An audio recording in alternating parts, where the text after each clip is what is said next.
In this video, I want to have a look at solving trig equations. So we're going to jump straight into some examples and we're going to look at a couple of the different types of trig equation questions that you might be given. So our first question asks us to solve sine theta equals minus 1 on root 2. Now, if we just had this question, so it didn't have this end bit on it, then there would be an infinite number of values for theta that would satisfy this equation. So these questions will also give you a domain. So we're only interested in theta when it's between 0 and 360 degrees. So we're limiting our solutions. So the way we're going to solve this is we're going to draw up our little all stations, that's an A, all stations to central diagram. We know that sine is negative, so that means it's going to be in this quadrant or this quadrant. And we can figure out what our related angle is by looking at this 1 on root 2 and then looking at our special triangles. So for sine to be 1 on root 2, we need our related angle to be 45 degrees. So from there, we can then write down that theta is going to be equal to, if we started here and came all the way around to this guy, that'd be 180 plus 45, so 225 degrees. And then if we kept coming all the way around, we'd go to 360 but back 45, so 45 degrees before 360 would give us 315 degrees. So within this domain, there are two solutions that satisfy this equation. Our next problem asks us to solve cos theta equals 0 for that same domain, so theta between 0 and 360. So this one's a little bit different because 0 isn't one of our exact values that comes from our special triangles. Instead, we're going to read it off our graph of cos. So we need to know that cos starts up at 1 and it drops down to minus 1 and then comes back up to 1 again. So that's just a very rough sketch. Now that happens over a period of 360 degrees. This minus 1 is at 180, this is at 90, and this is at 270. So you need to know what those graphs look like. Now if we're finding cos theta equals 0, that's happening at this point and this point here. So our two values of theta are going to be theta equals 90 degrees or 270 degrees. Our third example asks us to solve cosec theta equals minus 2, and our domain's different this time. It's going from minus 180 to 180. Now this is also different because we've got one of our reciprocal ratios. So we're going to translate this back, because it's cosec, that's related to sine. So we're going to translate it back to sine. So we know that cosec is the reciprocal of sine, so that means sine theta is going to be minus a half. So now we can start off doing this same sort of working out. So we'll draw up our all stations to central diagram. We know that sine is negative again, so it's in one of these quadrants. And from our special triangles, to get sine of half, our related angle would be 30 degrees. Okay, now this domain becomes important now.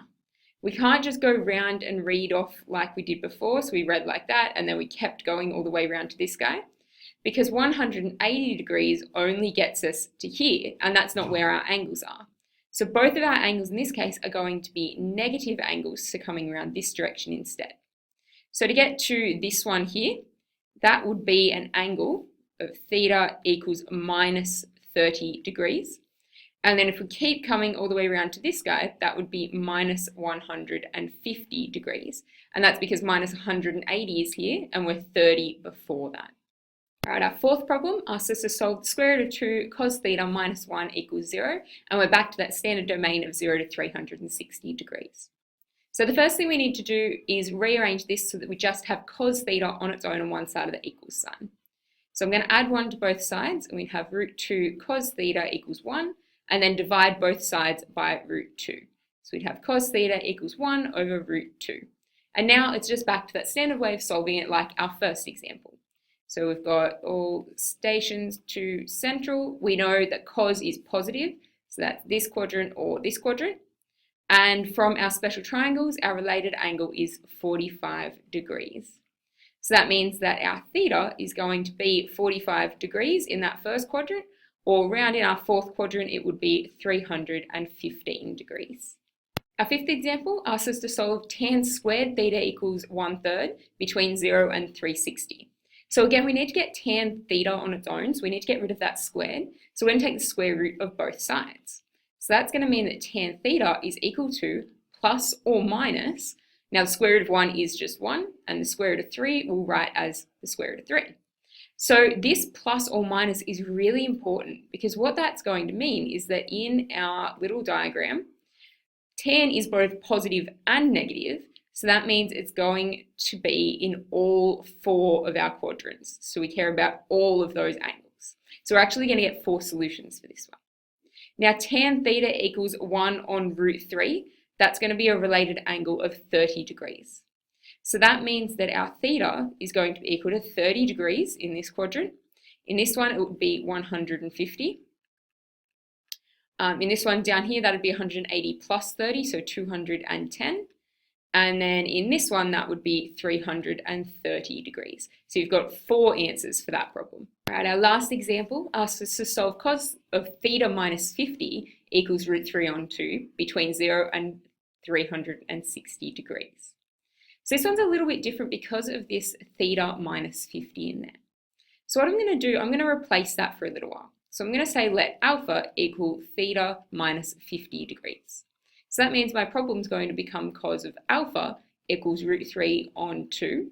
Then I can solve this for alpha and substitute back in to find theta. The problem with doing this is that it's going to affect our domain as well. So if theta is between 0 and 360, then theta minus 50 is going to have to be between, and we'd have to subtract 50 from both of these terms as well. So it's going to be between minus 50 and 310 degrees.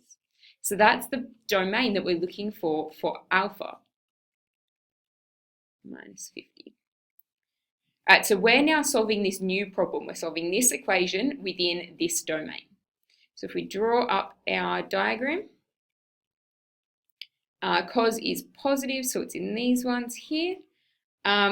For cos to be root 3 on 2 from our special triangles, our related angle would be 30 degrees. So that means our alpha is going to be equal to 30 degrees, or, hang on, no, that's not right.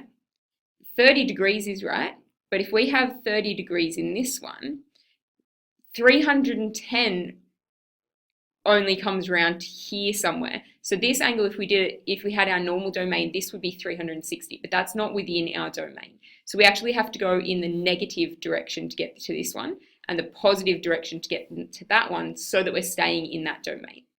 So our solutions are going to be minus 30 degrees and 30 degrees.